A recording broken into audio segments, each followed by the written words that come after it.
என் நிமித்தம் தாயை தாப்பனையா சகோதர சகோதரியாவது நிலத்தையாவது வீட்டையாவது எதையாவது ஒருத்தன் விட்டிருந்தா சுவிசேஷ நிமித்தமாக என் நிமித்தமாக 100 இம்மையிலும் வீடுகளையும் சகோதர சகோதரிகளையும் நிலத்தையும் எல்லாத்தையும் விட்ட எல்லாத்தையும் 100 தருவேன். மறுமையிலே நித்திய ஜீவனையும் இம்மையிலையும் பெனிஃபிட்டு மறுமையிலையும் பெனிஃபிட்டு. அப்போ அவன் அந்த ஐஸ்வர்யவான எல்லாத்தையும் விற்று கொடுத்துட்டு வந்தான்னா அவன் பிச்சைக்காரனாக இருப்பான்றீங்களா? நீங்கள் கிடையாது. விற்று கொடுக்கறதன் மூலமாக எனக்கு ஐஸ்வர்யத்தின் மேலே நம்பிக்கை இல்லைன்றது நிரூபிச்சிருப்பான். கொடுக்க முடியாதுன்றீங்களா? விற்று கொடுக்க முடியாதுன்னு நினைக்கிறீங்களா? ஏன் ஆபிரகாம் பிள்ளையே கொடுக்கறதுக்கு ரெடி ஆகிட்டானே. ஆபிரகாம் சொல்கிறான் 100 வயசு தவம் கடந்து பெத்த பிள்ளை, கிடைக்காத பிள்ளை, அற்புதமாக கிடைச்ச பிள்ளை, ஆனால் கர்த்தர் சொன்ன நான் கொடுத்துட்றான்றான்.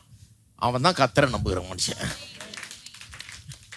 பிள்ளையே கொடுக்குறேன்றான். இவன் வெறும் இருக்கிற காசை கொடுறான்னா கொடுக்க மாட்டானா? என்ன கண்டிப்பாக கொடுக்க முடியும்.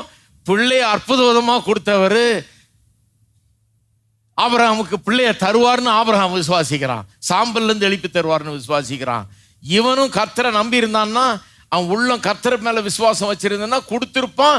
கொடுத்தா நான் சொல்கிறேன் 100 கர்த்தர் அவனுக்கு திருப்பி தந்திருப்பார். கதையை சரியா சொல்லணும். ஹலோ, ஜனங்களுக்கும் கதை தெரியாதனால சொல்றவங்களுக்கு வசதியாக போச்சு. கரெக்டாக சொல்லணும் கதையை.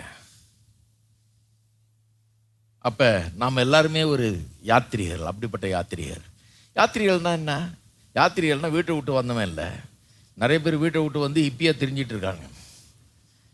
நான் காலேஜில் படிக்கிற காலத்தில் இந்த ஊர் முழுக்க ஃபாரின் ஹிப்பீஸ் தான் இருந்தாங்க. நிறையா அப்படியே சுற்றிட்டு இருப்பான். ஒரே ஜீன்ஸில் 6 மாதம் ஓட்டிடுவான்.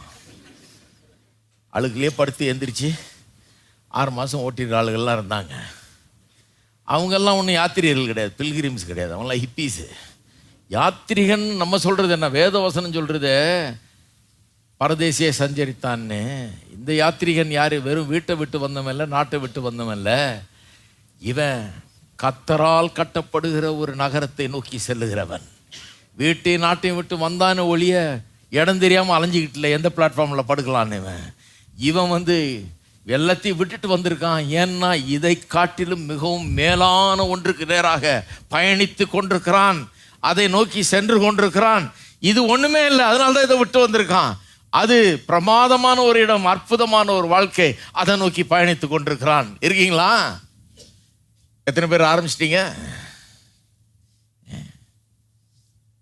ஆரம்பிக்கலாம். இன்னைக்கு ஆரம்பிங்க. சிலர் சொல்கிறாங்க வயசாயிடுச்சிங்களே. ஆபிரகாமுக்கு 75 வயசுங்க விட்டு வரும்போது. ஹலோ